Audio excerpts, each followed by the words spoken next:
Muy buenos días para todos. Hoy vamos a ampliar la información que estábamos viendo en la clase pasada, que estábamos hablando de los informes contables de la empresa, cierto balance general, estado de resultados, flujos de caja.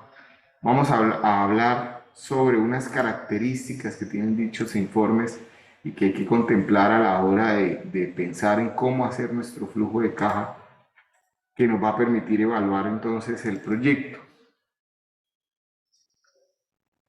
Mañana vamos a trabajar netamente en el modelo financiero. Hoy vamos a hacer una breve, digamos, introducción a ese modelo financiero. Así que necesito, por favor, que para mañana todos ya tengan ajustadas las plantillas de acuerdo a las observaciones, a la retroalimentación que se dio en la exposición que se hizo ya hace unos días. También comentarles que en el sistema ya están publicadas las notas del primer parcial, que en el fin de semana tendré pues la calificación del segundo parcial, y la próxima semana haremos como una hora de consulta para hacer una retroalimentación de los parciales, y si alguien todavía tiene alguna duda sobre la calificación, pues podamos después revisarlo puntualmente.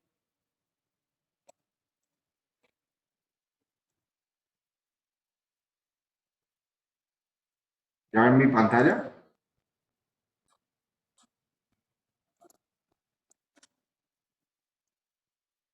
Sí, profe. En la clase pasada hablábamos de los estados financieros, ¿cierto? Ahí hablamos de lo que era balance general, de lo que era el estado de pérdidas y ganancias, y hablamos del flujo de caja.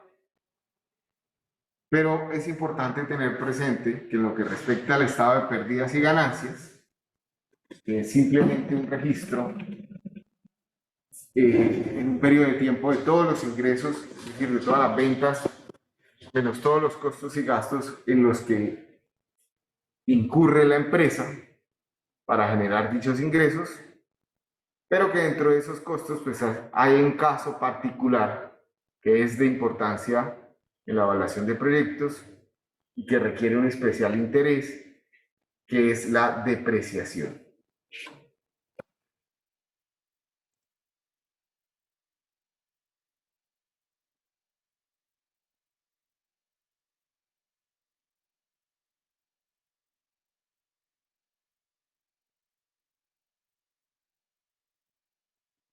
El concepto de costo de depreciación es en realidad sencillo de entender.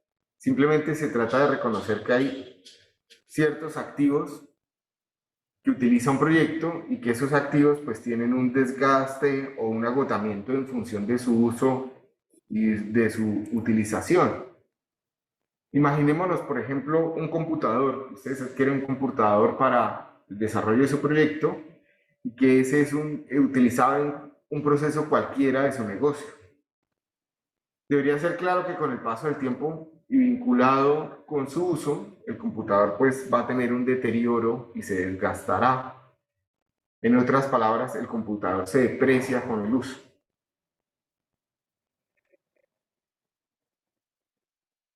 Esa depreciación, entonces, podríamos entenderla como un costo que se registra en el estado de pérdidas y ganancias, y es simplemente un reconocimiento del desgaste de los activos que naturalmente se deprecian en el tiempo con función o en función de su uso. Hay diferentes métodos para calcular entonces esta depreciación. Los más comunes son el de línea recta, el de suma de dígitos, el de depreciación variable. Para efectos del modelo económico financiero que vamos a trabajar mañana, el método que se ha utilizado es el más común de todos, que es el de línea recta. ¿Cómo se aplica el ejemplo de línea recta, la metodología de línea recta para el cálculo de la depreciación? Se toma el valor de compra del activo, se establece un periodo de vida útil para el mismo, se estima un valor terminal y se calcula la diferencia o la cuota por año de la diferencia entre el valor de compra y el valor terminal. Hagamos un ejemplo. Entonces, imaginemos que en el proyecto que ustedes están estructurando y definiendo, ustedes tienen que adquirir un activo que es un vehículo, que el valor de compra de dicho vehículo es de 80 millones de pesos. Supongan además que ese vehículo tiene una vida útil de 5 años y que pasados los 5 años ustedes pueden vender el vehículo en un 10% de su valor original, es decir, en 8 millones de pesos. Por lo tanto, la diferencia entre el valor de venta y el valor de salida de ese activo, los 72 millones, es el valor a depreciar. ¿En cuánto tiempo? Pues en 5 años. Si dividimos 72 millones en 5, pues me va a dar que por el método de línea recta, cada año voy a depreciar 14 millones 400. Y esto va a aparecer contablemente en el estado de resultados.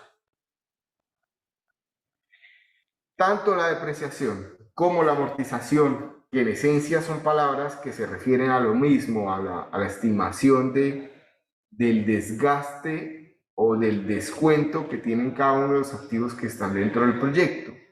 Depreciación nos referimos a activos materiales que en efecto tienen desgaste, pero la amortización ya son más a los intangibles que de alguna forma tenemos que comenzar a reemplazar también, ya sea por obsolescencia o demás. En función de ese desgaste o agotamiento que sufre un activo en la medida de su utilización, y entender que ese uso pues genera unos ingresos para la empresa. De acuerdo a esto y al artículo 13 del decreto 2649 del 93, que contemplaba la obligación de asociar con los ingresos del periodo cada uno de los costos y gastos en que se incurrió para generar dichos ingresos, de allí que en el caso de los ingresos generados para la utilización de los activos se debe asociar y reconocer el desgaste y agotamiento de los activos con la generación de los ingresos, puesto que no puede existir un ingreso sin un costo o un gasto. Y esto es un tema que nosotros ya hemos comentado anteriormente, especialmente cuando estuvimos revisando los APUs de cada uno de sus productos o servicios. Por más que yo tenga una empresa de servicios y que yo probablemente haya adquirido en los activos todos los elementos para poder, digamos, ejecutar ese servicio como tal, y en la hoja de recursos humanos tenga ya contratado el personal que lo va a hacer, cada, digamos, servicio prestado pues tiene un costo asociado, y parte del costo asociado es la depreciación de la maquinaria o equipos que uso para ese proceso o ese servicio. Algunos activos por su naturaleza y destinación o por el uso que se haga de ellos, pues pueden tener mayor vida útil que otros. Y esta ha sido definida en el artículo 1.2.1.18.4 del decreto 1625 del 2016. Entonces hay que tenerlo presente, las vidas útiles máximas están definidas para diferentes activos en el decreto 1625, el cual dice que para vehículos y computadores podemos depreciarlos en máximo 5 años, para maquinarias y equipos en máximo 10 años, para edificaciones y construcciones en máximo 20 años, y que los terrenos como tal no se deprecien. Es importante hacer una apreciación acá, y es que si los terrenos que adquirimos, que tenemos como activos, tienen como uso, pues, un desarrollo futuro, como podría ser el caso de cualquier empresa de ingeniería civil que adquiere un terreno con el objeto de, qué sé yo, construir ahí un edificio o hacer algún tema comercial o alguna vivienda, en ese caso no aplica la depreciación de dicho activo. Pero si adquirimos terrenos para hacer un uso agrícola, en donde la calidad del terreno sí influye, sí tenemos que tener en cuenta una depreciación e irá en función del desgaste de las características del terreno para el tema de cultivo. Entonces, en la medida en que van, digamos, colocándose cultivos sobre esos terrenos, pues ciertas características de la capa vegetal que está en ese terreno, pues se van perdiendo, ciertas propiedades de esa capa se van perdiendo. Por lo tanto, hay un desgaste y deberíamos contemplarlo como una depreciación del terreno como tal. También existe una diferencia fundamental que hay que estudiar entre lo que es utilidad y lo que es liquidez. Esto es determinante porque la evaluación de proyectos utiliza, como ya lo hemos venido hablando desde hace mucho tiempo, los flujos de caja y no la utilidad como tal estimada en el proyecto. Recordemos de la clase pasada que la utilidad es el resultado del informe de pérdidas y ganancias o del estado de resultados, pero que esta utilidad pues es un valor que hallamos de manera contable. En otras palabras, queremos entender conceptualmente cuál es la diferencia entre utilidad y liquidez. Para esto, lo primero que vamos a hacer es mirar sus definiciones. Entonces, para liquidez, en el contexto de la evaluación de proyectos, se refiere al flujo efectivo generado por un proyecto o compañía durante un periodo de tiempo específico o de análisis, y en general es la diferencia entre todos los ingresos efectivos menos todos los egresos efectivos. Aquí la palabra clave en esta definición es la palabra efectivo, o sea que es la que realmente el dinero que realmente me está ingresando y el dinero que realmente está saliendo de mi negocio es lo que genera la liquidez.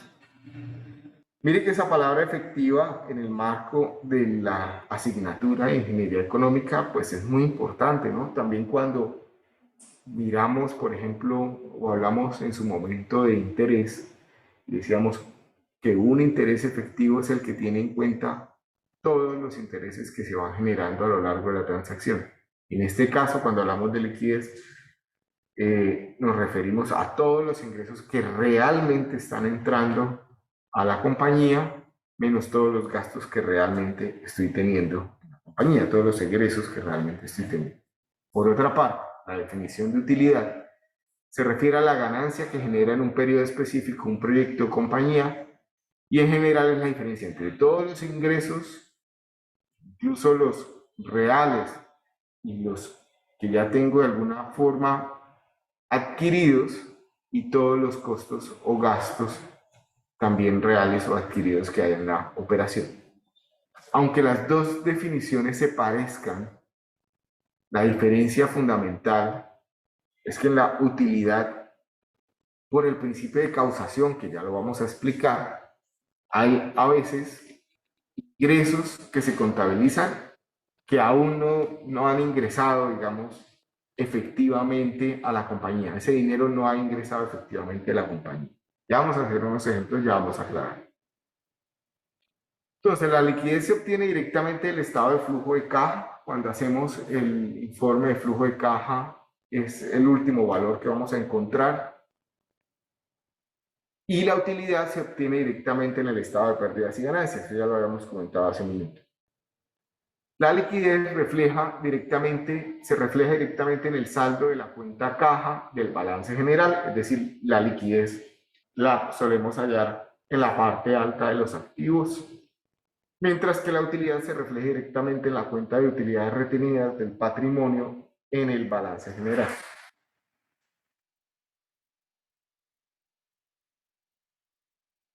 Ahora bien, existen unas diferencias importantes entre lo que se registra en el flujo de caja y lo que se registra en el estado de pérdidas y ganancias. Y estas están relacionadas directamente con el principio de contabilización y el principio de pertinencia. El principio de contabilización dice: mientras el estado del flujo de caja, Las operaciones financieras se registran por el principio de caja. En el estado de pérdidas y ganancias se registran utilizando el principio de causación, que ya lo vamos a explicar. Y con relación al principio de pertinencia, mientras que en el estado de flujo de caja se registran todas las operaciones que afectan la liquidez, en el estado de pérdidas y ganancias solo se registran las operaciones que atienden temas de utilidad.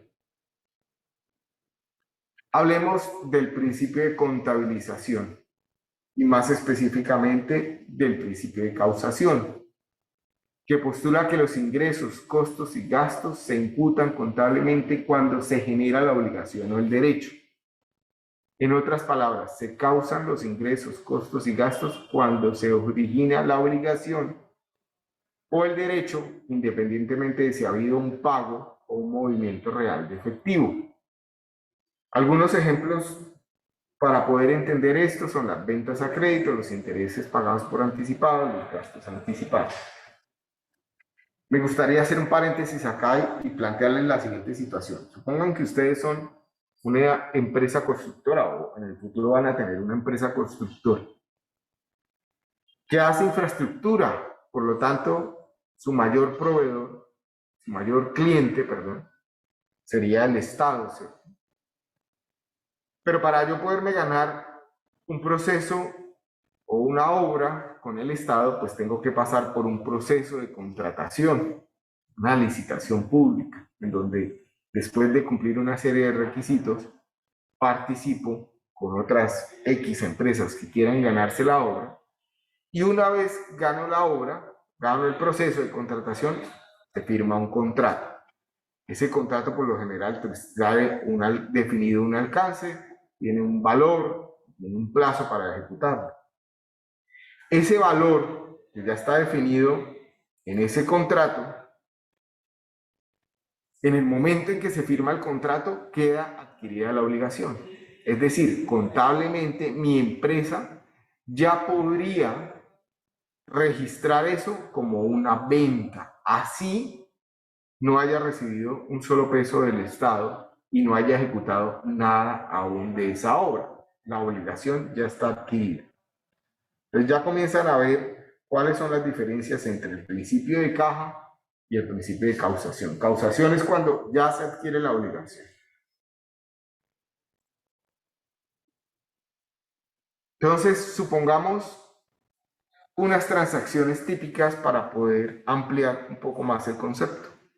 Que supongan que ustedes tienen una empresa y en dicha empresa ocurren estas dos situaciones. Primera situación, que la empresa vende mercancías por valor de 100 millones, 50 millones se los pagan de contado y 50 millones a crédito dentro de 6 meses o por 6 meses.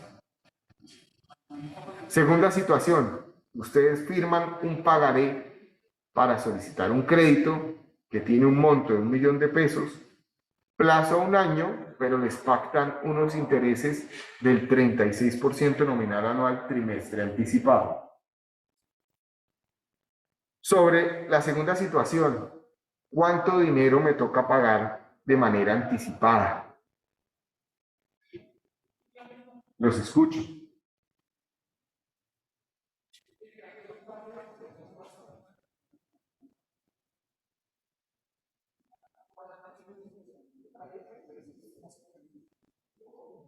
Saúl, Harold, todos los que acaban de llegar, ¿cuánto dinero?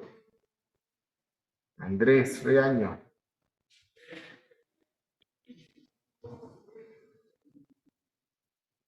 ¿Cuánto dinero me toca pagar de manera anticipada por ese crédito de 1 millón de pesos que tiene una tasa pactada del 36% nominal anual trimestre anticipado?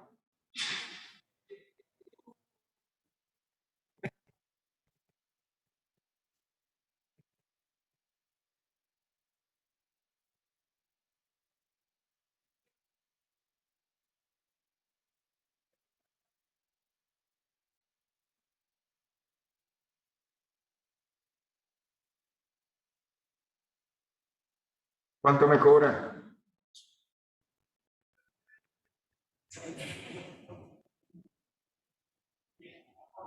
Angélica, Carlos Barrera.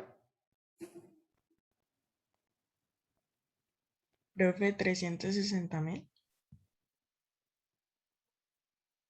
¿Sí? ¿Cuál es la tasa periódica? Esa es la tasa nominal, pactada para todo el plazo, que es de un año. Pero ¿cuál es la tasa periódica?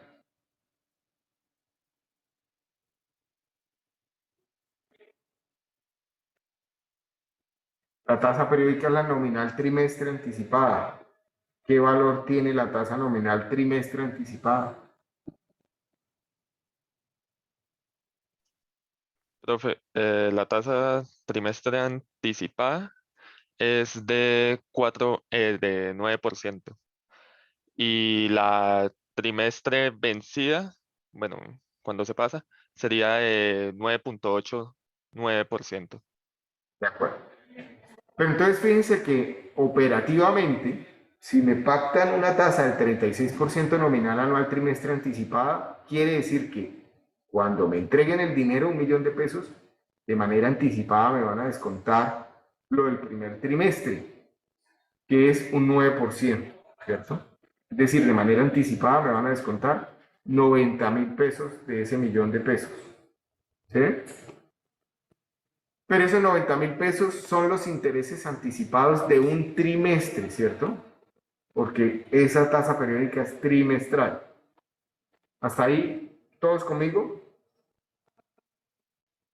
Sí, profe. Entonces, ¿qué pasa si contablemente analizamos la situación de la empresa para el primer mes? Pues que una cosa es lo que se registra en el estado de pérdidas y ganancias, que se hace por el principio de causación, y otro es lo que se registra en el flujo de caja, y otra cosa lo que se registra en el flujo de caja, que es donde se registra por el principio de liquidez.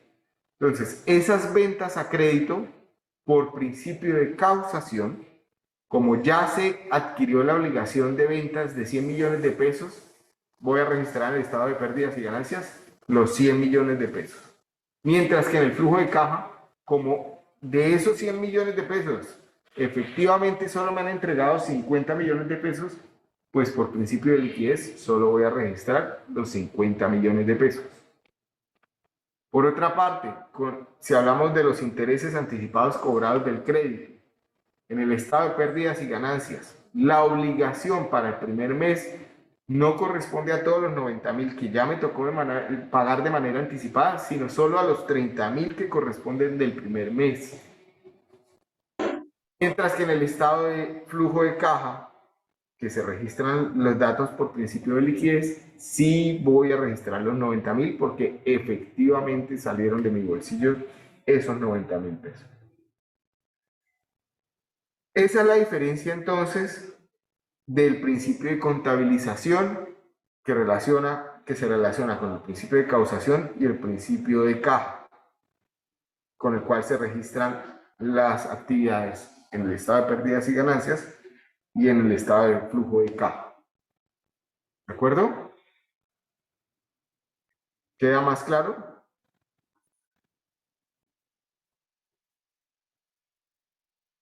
Entonces fíjense que ya uno va identificando por qué la importancia del flujo de caja, ¿cierto?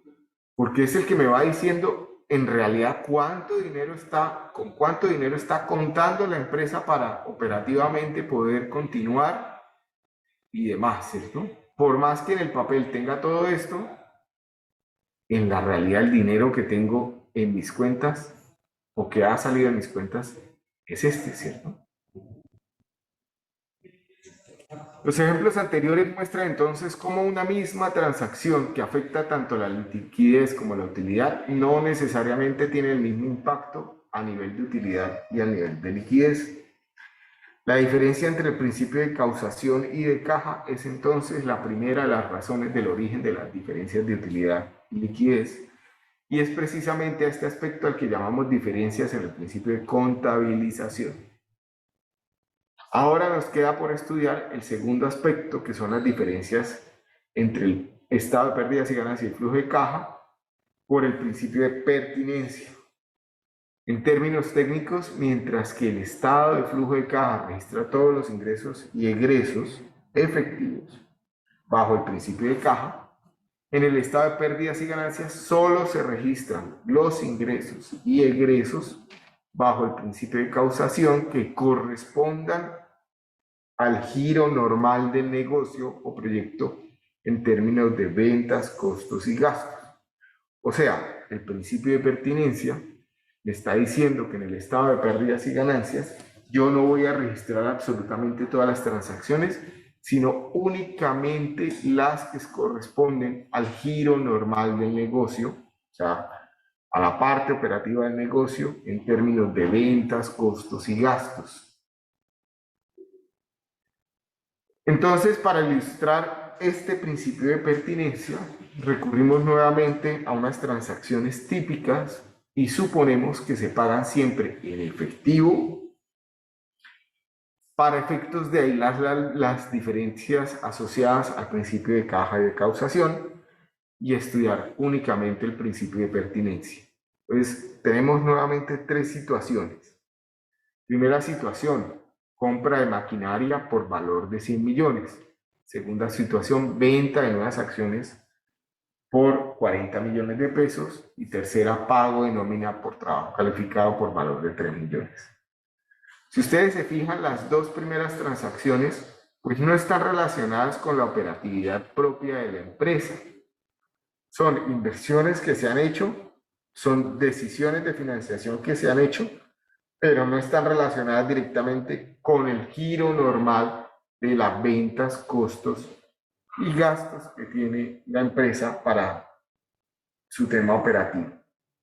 Por lo tanto, en el estado de pérdidas y ganancias, que solo le importan las actividades que se relacionan directamente con la utilidad, no se va a registrar ningún valor para esa compra de maquinaria ni ningún valor para esa compra de acciones, para esa venta de acciones. Mientras que en el flujo de caja sí. El pago de nómina, por otra parte, pues sí hace parte de las actividades propias del giro normal de ventas, costos y gastos, por lo tanto sí se registran en el estado de pérdidas y ganancias, así como se registra también el flujo de caja. Este cuadro nos permite entonces apreciar cómo hay operaciones financieras que pueden afectar la liquidez, pero no necesariamente la utilidad. En otras palabras, no todo lo que afecta a la liquidez afecta a la utilidad. Y esto es así porque no todas las transacciones financieras propias de un proyecto o de una compañía son operaciones que representan ingresos y o costos o gastos propios de la operación de un proyecto o negocios en términos de utilidad. En conclusión, ya sea bien por el principio de contabilización o ya sea bien por el principio de pertinencia, la utilidad y la liquidez no son iguales. Y este es un aspecto muy importante en la evaluación de proyectos, pues la materia prima para el análisis de nuestros proyectos, de nuestras inversiones, de nuestros negocios, es el flujo de caja.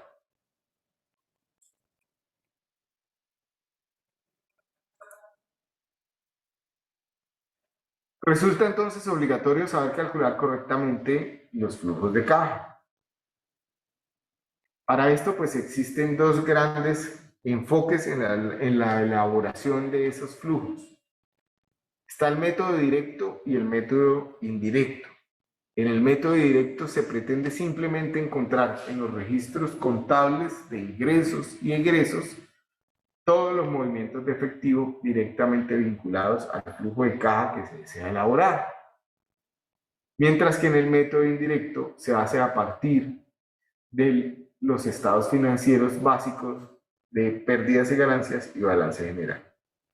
Entonces, mire, para que ustedes lo tengan presente, si yo ya tengo una empresa en desarrollo, en ejecución, que ya tiene unas ventas, que ya tiene unos costos, que ya tienen gastos, etcétera, pues construir el flujo de caja por el método directo es posible, ¿cierto? Es simplemente coger todas las facturas que voy teniendo en el desarrollo de mi empresa y comenzar a organizar la que ha sido ingresos, que han sido salidas. Pero si todavía no tenemos un proyecto en ejecución, lo que tenemos que hacer es una estimación hipotética de los estados financieros, es decir, el estado de pérdidas y ganancias y el estado de balance general de lo que va a ser mi compañía y pues de ahí definir el estado de flujo de caja. Nos vamos a concentrar entonces en los flujos de caja libre. Igualmente nos concentraremos en el método indirecto por su robustez y su pertinencia en las decisiones financieras. La forma en que vamos a hacer ese flujo de caja libre, pues es esta que ustedes están viendo en la diapositiva, en donde partimos de un indicador muy importante que se genera en el estado de resultados, que es el EBIT. El EBIT, por sus siglas en inglés, significa ingresos antes de impuestos y de intereses. Lo voy a colocar acá en el tablero.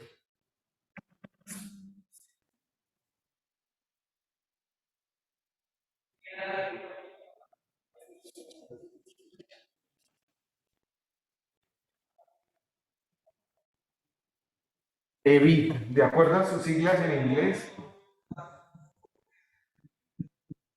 serían los ingresos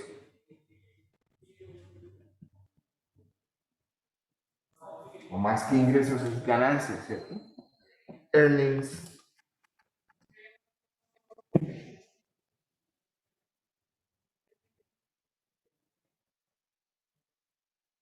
Ganancias antes de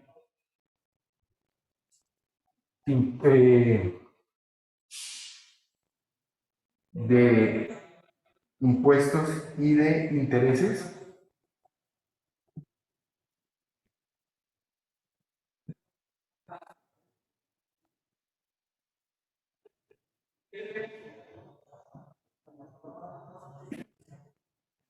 Después a esto le vamos a sumar nuestras depreciaciones y amortizaciones, que ya hablamos hoy de qué es eso.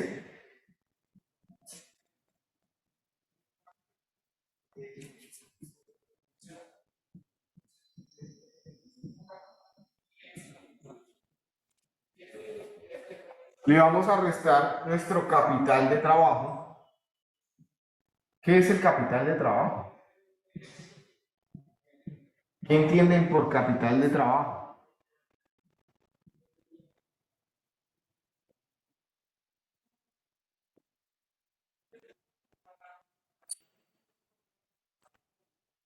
Y nuestro CAPEX, que son las inversiones de capital.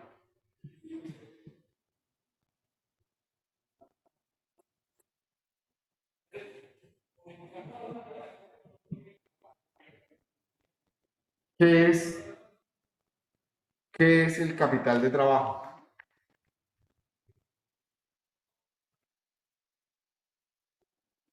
¿Qué creen que es?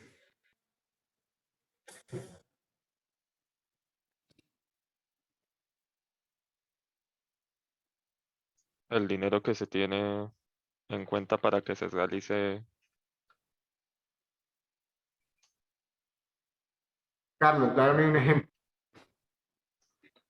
de pues lo que yo quiero estás hacer un pensando. proyecto, yo quiero hacer un proyecto y cuento con tanto dinero para realizarlo. O sea, sería generalmente es un capital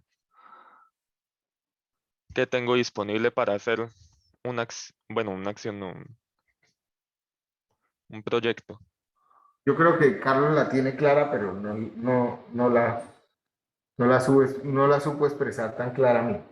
Yo creo que es como el dinero destinado de la empresa para su funcionamiento, pero diario. De acuerdo, es eso. ¿Cierto? Entonces, si yo soy una hamburguesería, es el dinero que tengo que tener disponible para comprar la carne, el pan, el tomate, las lechugas, para tener los insumos suficientes para hacer las hamburguesas que estimo vender esta semana, por decir. Ese es el capital de trabajo.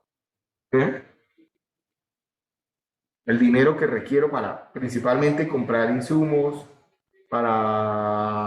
no necesariamente para pagar nómina, pero sí para los insumos principalmente. ¿Sí? Sobre todo la compra de insumos de los productos que voy a desarrollar. ¿Sí? Entonces, del EBIT, si le sumo mis depreciaciones, le quito mi capital de trabajo, le quito mis inversiones de capital, me va a quedar mi flujo de caja operativo.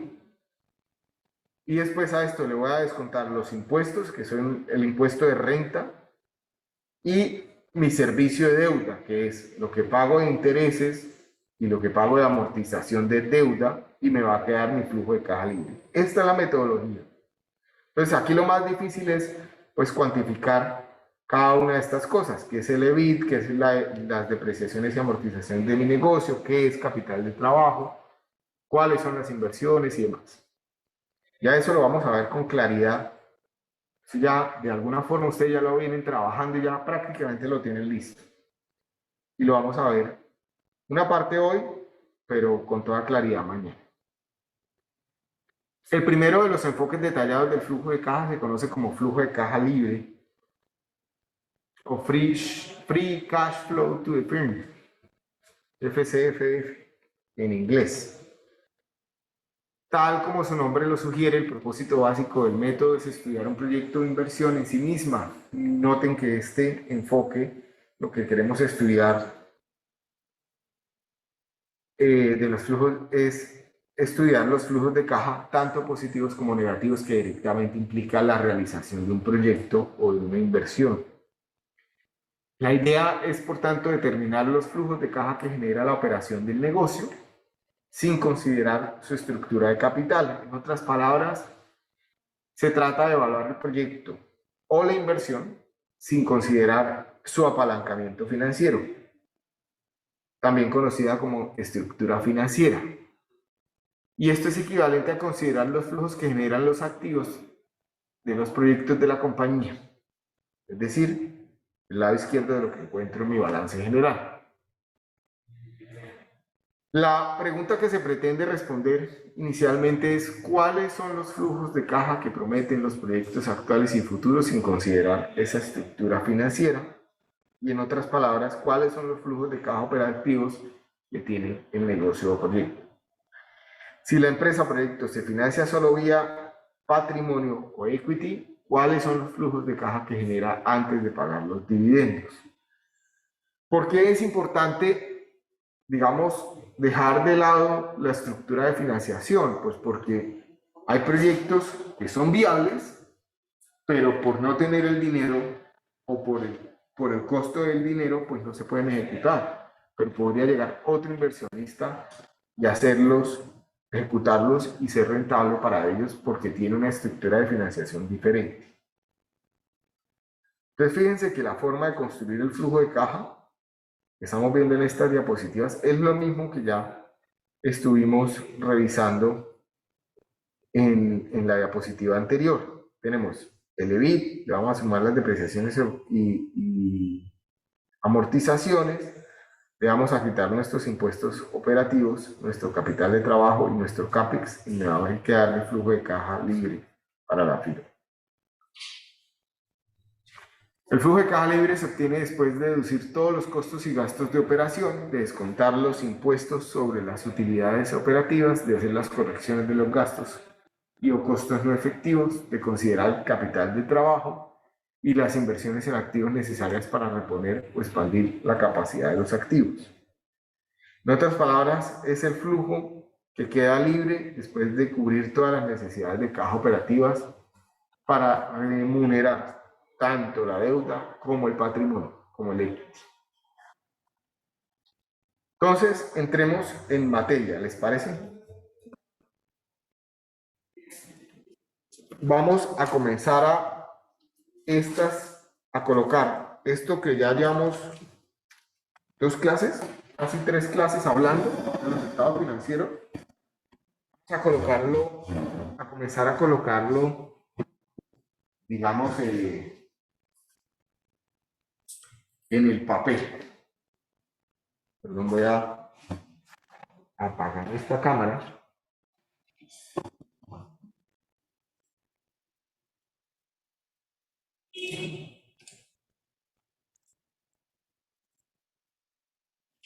Vamos a aprender esta otra.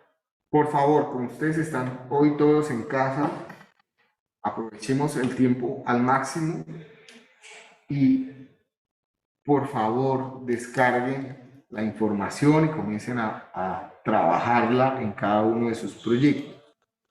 Entonces, vamos a ir a Moodle.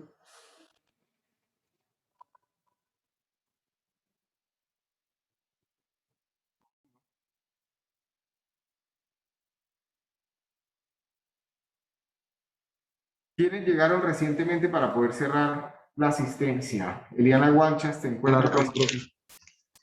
Elian, ¿está?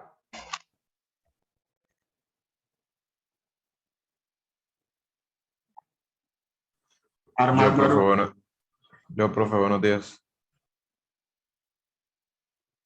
Iván. Yo, profe, buenos días. Espérenme, porque les estoy llamando uno por uno y me dicen si están o no están. Eliana Guancha, Armando Aroca, Juan Sebastián Castellanos, Brian González, Judy Lozano, Presente, profe. Buenos días, profe, presente.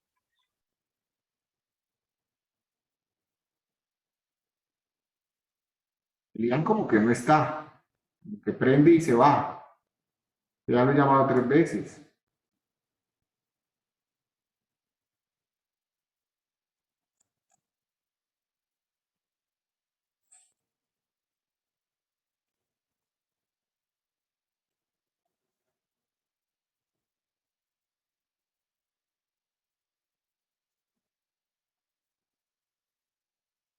Harold Peralta.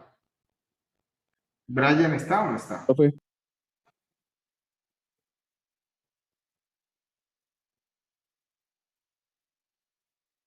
Andrés Riaño, Presente, profe. Buenos días. Saúl Velasco. Presente, profe. Buenos días para él. Buenos días.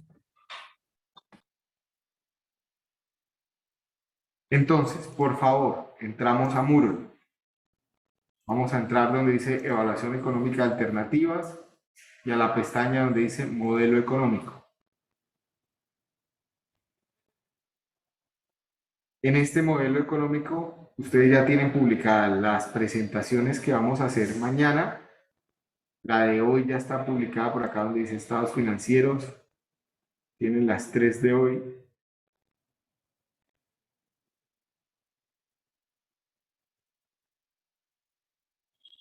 Entonces, modelo económico, tienen la presentación de mañana y tienen el modelo financiero y tienen una serie de videos del análisis del modelo financiero que lo vamos a realizar mañana y venimos y cargamos la información mañana. Pues por favor descarguen el modelo financiero.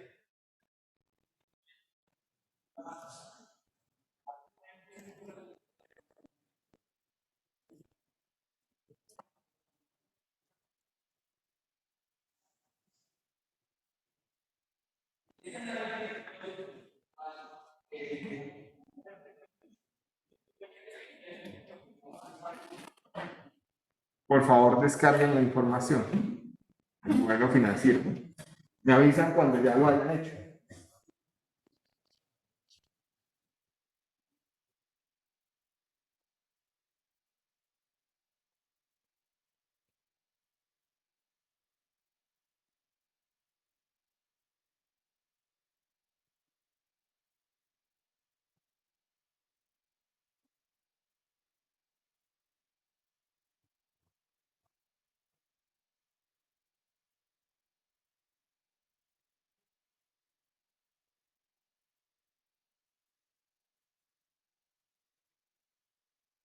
¿Ya pudieron entrar a Moodle?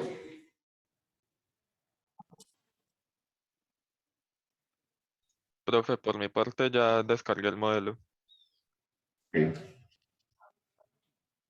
Una vez lo descarguen, ahora.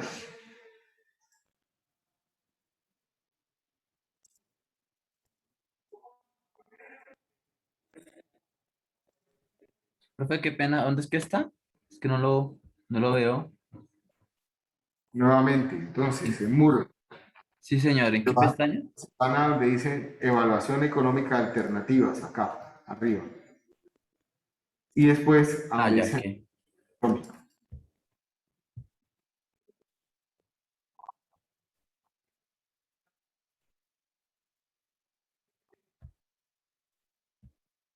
Y ahí lo van a encontrar. Listo, profe, gracias. Entonces, abran el modelo económico y abran sus plantillas. A ver, yo voy a abrir esta del grupo H.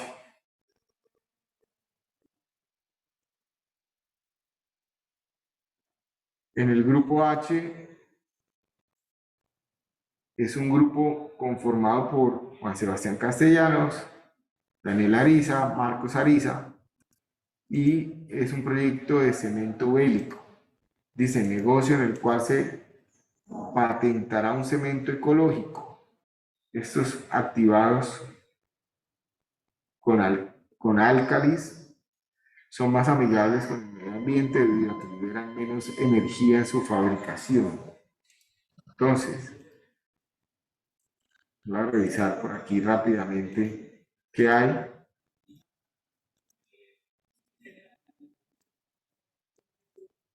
¿Qué vamos a hacer? Vamos a copiar el modelo financiero, la hoja modelo, en las plantillas. Entonces, cada uno de ustedes, por favor, abran su proyecto, las plantillas de su proyecto, abran el modelo y vamos a hacer lo siguiente. En la hoja modelo, se paran en la hoja modelo, le dan clic derecho y seleccionan la opción mover o copiar.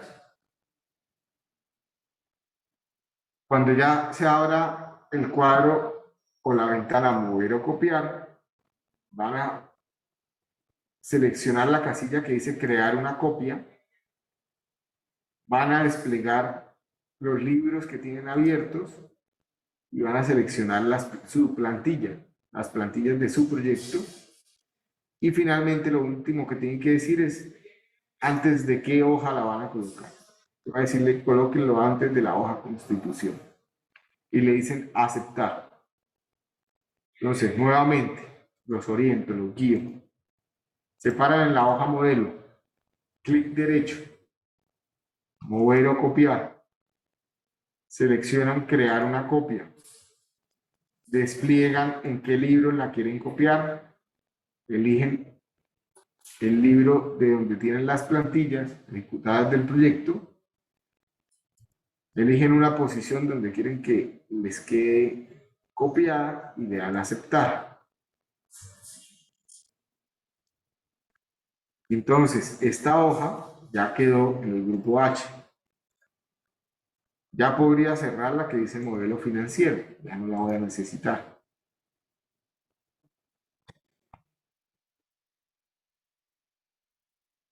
¿Qué es lo siguiente que van a hacer? ¿Ya todos pudieron hacer esto o los espero aquí un minuto?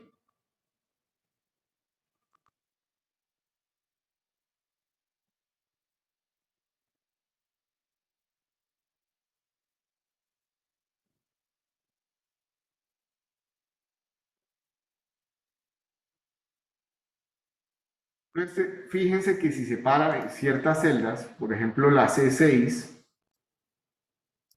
ustedes se darán cuenta que está llamando todavía a la otra hoja.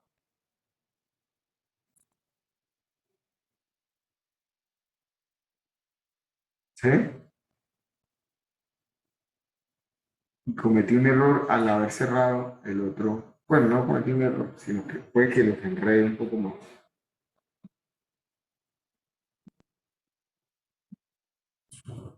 Entonces necesitamos que no llame a la otra hoja, sino va a coger los datos, no de las plantillas que ustedes han realizado, sino de la hoja modelo. Entonces, ¿cómo hacemos para desligarla de la otra hoja? Pues voy a seleccionar toda la información que hay de donde dice que hay antes de donde dice ventas y costos. en la celda C6. Vamos a seleccionar desde donde está el corchete final hasta antes del igual. Ustedes están viendo que acabo de seleccionar y le digo control C.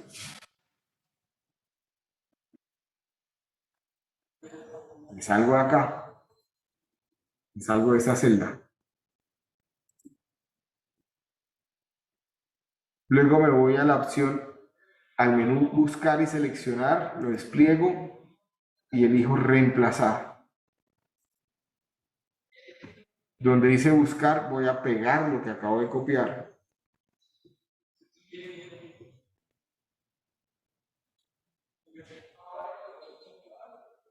Y le voy a decir reemplazar todos.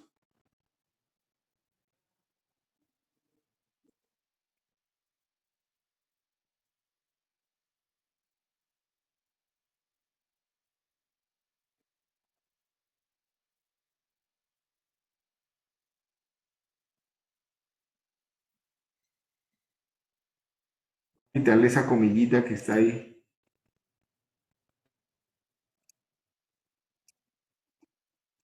Reemplazar todos. Y me hace 2474 reemplazos.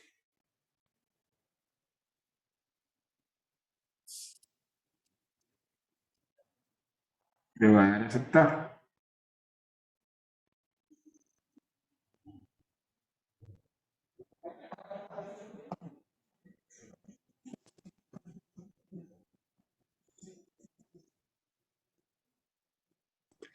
Profe, ¿podría volver a explicar toda la parte desde buscar y reemplazar?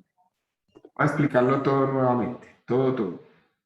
Entonces, abro el modelo financiero que acabo de descargar de Moodle.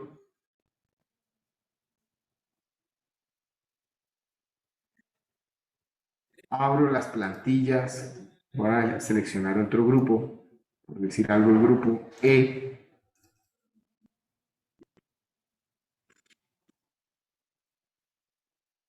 Que es el grupo de Laura Porras, de Nicole Gómez, de Karen Vides.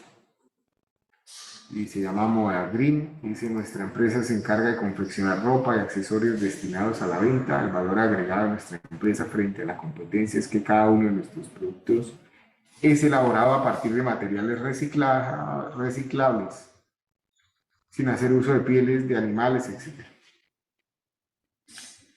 Entonces, me voy a la hoja modelo financiero, al libro modelo financiero. Me paro en la hoja modelo. Le doy clic derecho, mover o copiar. Selecciono la casilla que dice crear una copia. Despliego los libros que están abiertos, selecciono las plantillas y lo copio antes de la hoja constitución. Una vez esto, voy a buscar la celda C6. Esta. Voy a seleccionar los valores entre corchetes.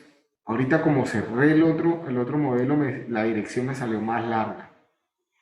Voy a seleccionar el valor entre corchetes. Voy a decir control C. Es decir, en donde finaliza el corchete y antes de esta comilla que tengo acá. La comilla no la debo seleccionar.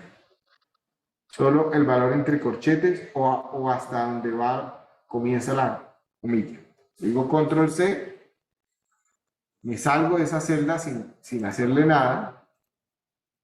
Despliego el menú buscar y seleccionar. Elijo la opción reemplazar. Voy a pegar lo que acabo de copiar, que en este caso fue solo el valor entre corchetes, y le voy a decir reemplazar todos. Y me tiene que salir 2474 reemplazos. ¿De acuerdo? ¿Ya lo pudieron hacer?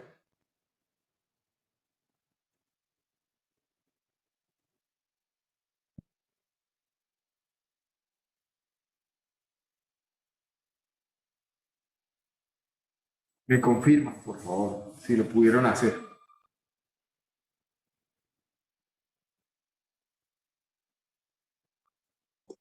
Ya, profe.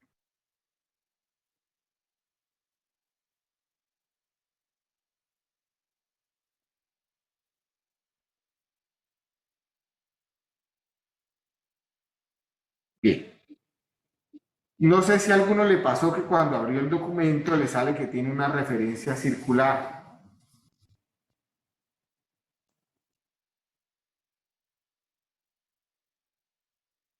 ¿A alguien le pasó que cuando abrieron los documentos, tanto el de modelo financiero como el de las plantillas, le sale que hay una referencia circular en el archivo?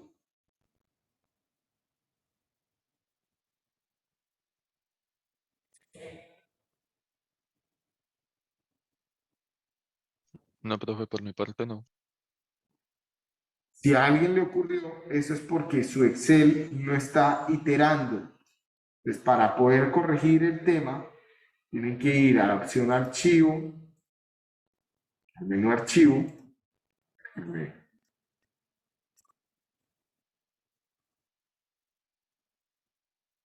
No voy a dejar de compartir, ya vuelvo a compartir pantalla.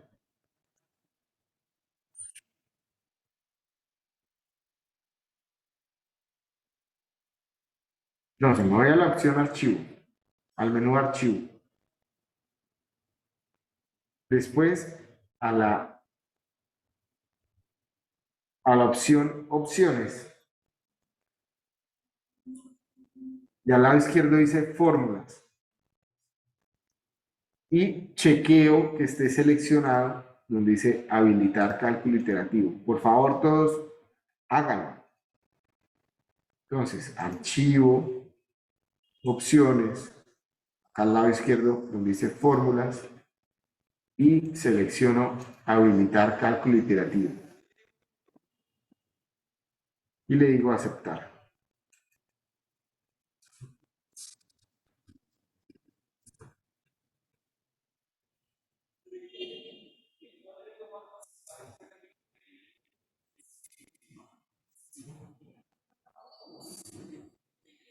¿De acuerdo?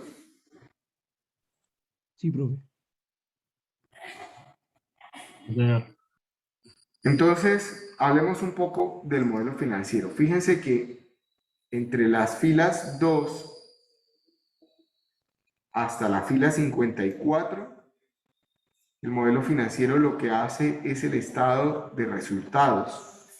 Hipotéticamente construye el estado de pérdidas y ganancias o estado de resultados de la empresa en función de la información que ustedes ya habían registrado en las diferentes hojas o plantillas que tenían acá de ventas y costos, de gastos fijos, de recursos humanos, etc. Acá, digamos, hasta donde dice EBITDA, no deben tener ninguna dificultad. Acá no debe salir ningún error a nadie en este momento. Después se van a calcular las depreciaciones y amortizaciones. Entonces, las políticas de depreciación y amortización, que es lo que vimos hoy, se ajustan en el modelo en la hoja de inversiones. Por favor, vayan a la hoja de inversiones.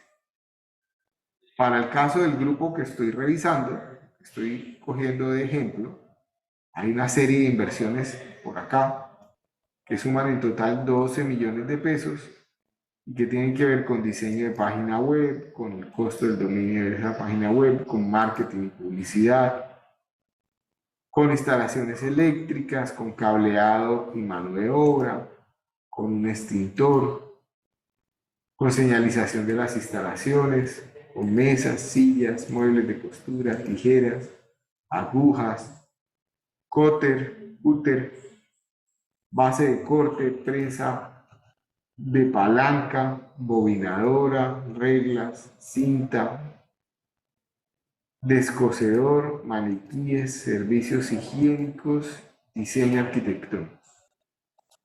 Pregunta, ¿y las máquinas de coser? Si son una empresa de confecciones, ¿no tienen sus inversiones? Fileteadoras y todo lo demás. Ya tienen las agujas a mano.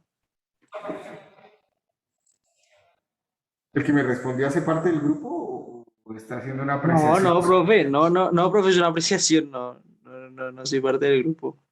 Pues si no Bueno. están, debe ser como más artesanal, más manual el negocio, Ya. ¿no? No, le pregunto a los dueños del grupo. Laura Porras, Nicole Gómez, Karen Vides, Andrés Gómez. ¿Por qué en sus inversiones no hay máquinas de coser si son empresas de confecciones, como tal?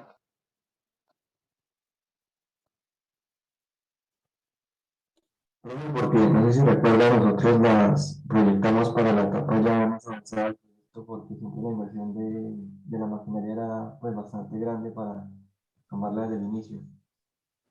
¿Las proyectaron cómo? No entendí. Para No la fase proyectamos al inicial, inicio, sino, sí, exacto. Y si no porque las proyectaron pues, al inicio, ¿cómo hacen los productos desde el va a inicio? ser un, Nosotros pusimos ahí en los gastos que las arrendábamos en el comienzo. Ok, entonces las tienen como, o sea, no es una inversión, sino las tienen como un gasto fijo. Señora, Tampoco ya la aparece básica. arriendo de maquinaria. Ok, listo. De acuerdo. Válido.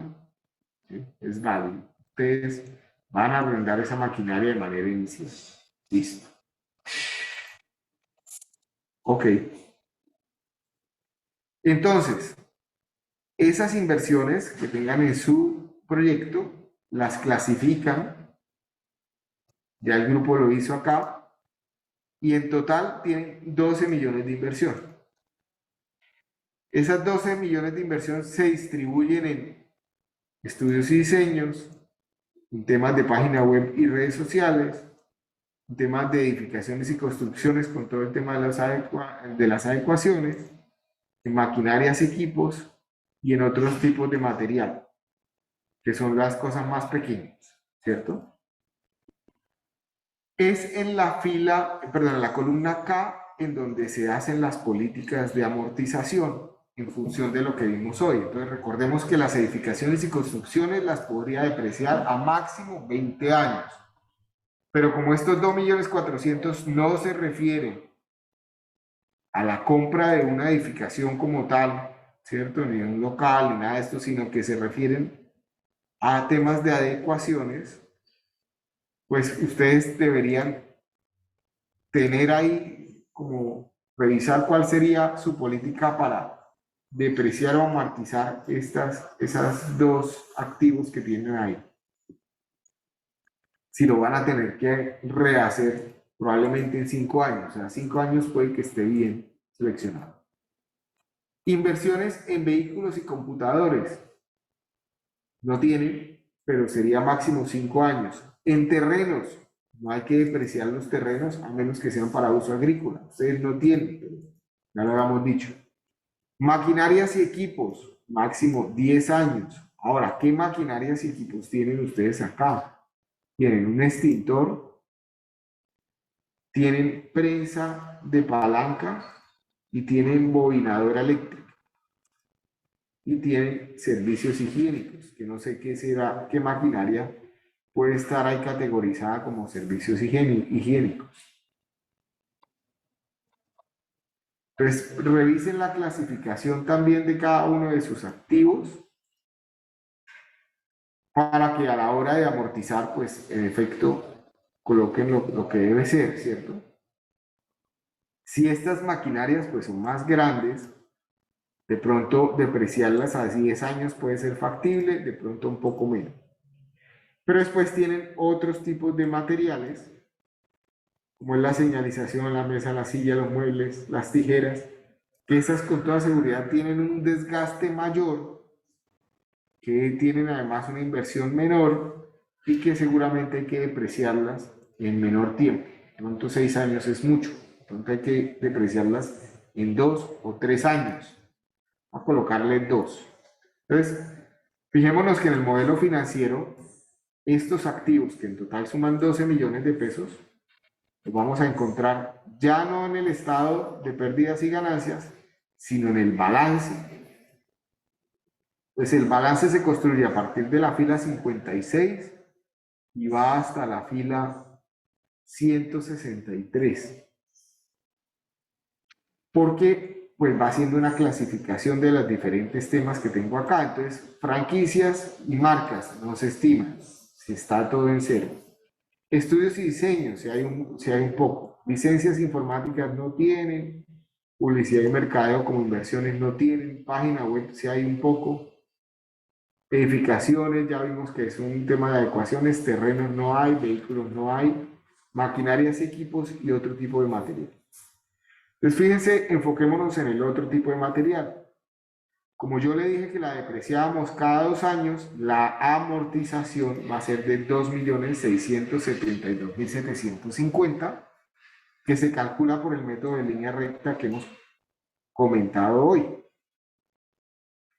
Si yo hubiera puesto en las inversiones no 2, sino 3 años, acá, pues en el modelo ya no lo hace en 2, sino en 3 años. Y a los 3 años, pues asume el modelo que hay que volver a adquirir esa maquinaria que ya se ha depreciado, que ya se ha gastado, ¿cierto? ¿De acuerdo?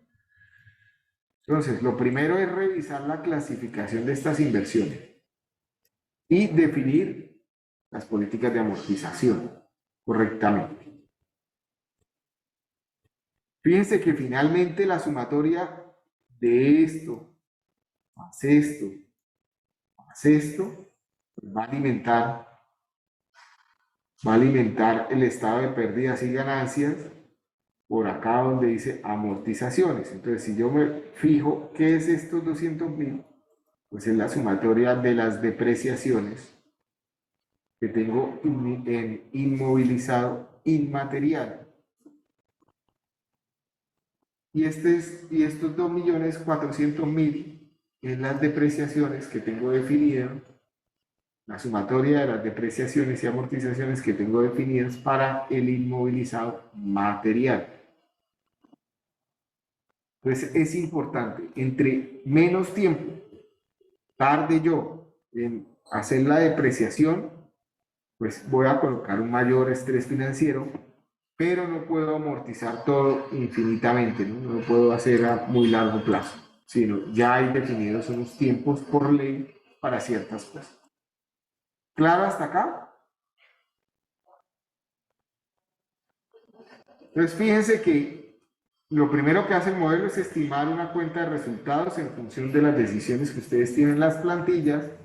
Después se estima un balance en función de las inversiones que ustedes tienen, pero después hay un activo circulante que es el capital de trabajo. Ya mañana hablamos cómo se hacen las consideraciones para calcular el capital de trabajo, que son explícitamente relacionados con las existencias. Existencias pueden ser insumos, productos a medio terminar y productos que aún no se han vendido. Con los clientes, si yo le fío a mis clientes o no, si me toca darle crédito a mis clientes o no. Con el personal, que es una partida que yo puedo estimar para préstamos al personal o como adelantos de nómina del personal. Y también lo que tengo en mi pasivo como proveedores, si mis proveedores me dan crédito o no. Eso lo comentamos mañana. A partir de la fila 164 y hasta la 197, el modelo hace una estimación de las necesidades operativas de financiación. En otras palabras, en función de lo que ustedes ya han definido acá, las plantillas y de los crecimientos y de los movimientos que va a tener el negocio de un año al otro, va a definir si se requiere o no endeudamiento. ¿Cuánto endeudamiento? ¿Y cuánto tiempo va a demorar en pagarlo? Entonces, para definir claramente estas necesidades operativas de financiación, tengo que colocar cuáles son las tasas de los créditos de préstamo y cuáles serían las tasas de rentabilidad en caso de que tenga excedentes y pueda poner a producir el dinero que está de más en la empresa. Entonces, En la fila 196 colocaría las tasas de las deudas, las tasas pactadas para las deudas, y en la fila 193 las tasas de rendimiento. Esta tasa que tengo por acá, el 0,6%, pues esa es la rentabilidad efectiva anual que da una cuenta de ahorros en Colombia, que es ínfimo, ¿cierto? Muy bajito. No alcanza ni a compensar la inflación. Pero para que ustedes lo tengan ahí presente. Y finalmente, de la fila 198 a la 213, se calcula por el método indirecto el flujo de caja libre. Tal y como está planteado acá.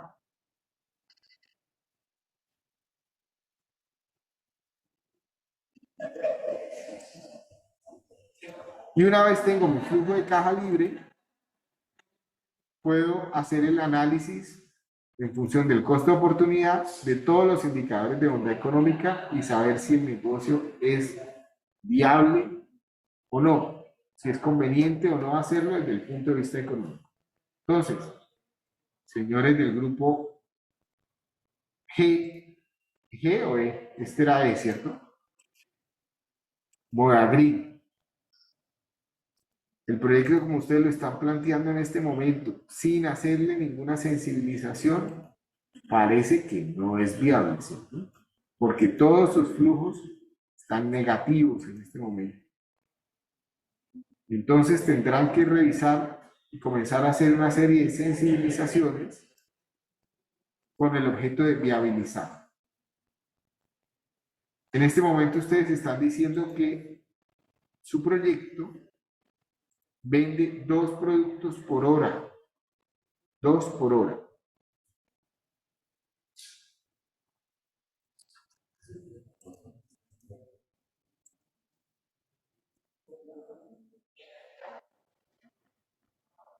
Podrían comenzar a sensibilizar ese aspecto. O sea, puede que eso sea una venta muy bajita, ¿cierto? Como puede que no.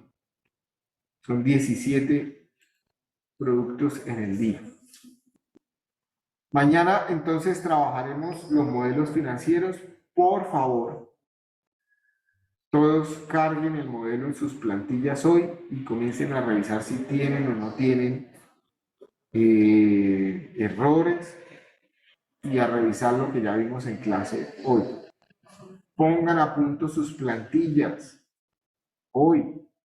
Es decir, con la retroalimentación que se hizo en la exposición, el día de la exposición, ajusten lo que se les pidió ajustar para que mañana el trabajo que se haga en clase pues ya deje definido el modelo y ustedes ya no tengan para la sustentación final más que hacer la presentación como tal. El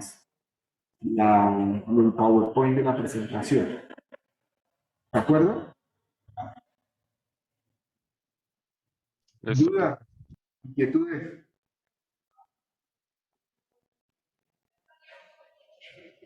¿Qué dudas tienen?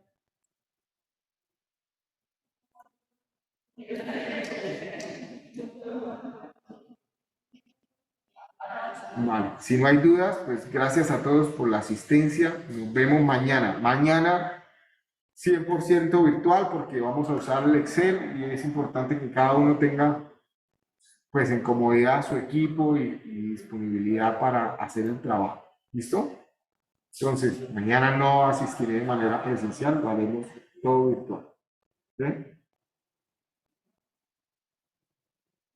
Gracias, nos vemos mañana.